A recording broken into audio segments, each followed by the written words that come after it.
இல்லை நான் கேட்குறேன், அப்படி என்னடா உங்களுக்கு விஜய் மேலேயும் விஜய்க்கு ஓட்டு போட்ட மக்கள் மேலேயும் இவ்வளோ வரணும்? நானும் டிஎம்கேக்கு எதிராக பேசக்கூடாது, நம்மளோட நல்லது மட்டும்தான் பேசணும்னு பார்த்தா டிஎம்கேன்னு சொல்லி தீவிரவாதிகள் மாதிரி பண்ணிட்டு இருக்கீங்க, பேசிட்டு இருக்கீங்க. மக்கள்டா ஓட்டு போட்டு ஜெயிக்க வச்சது மக்கள்.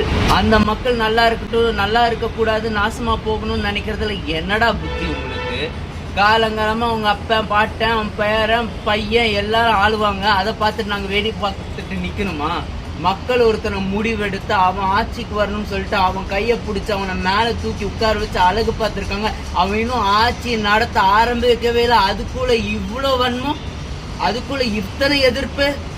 வாய்ப்பு கொடுத்தாச்சு, வருவார், பண்ணுவார்.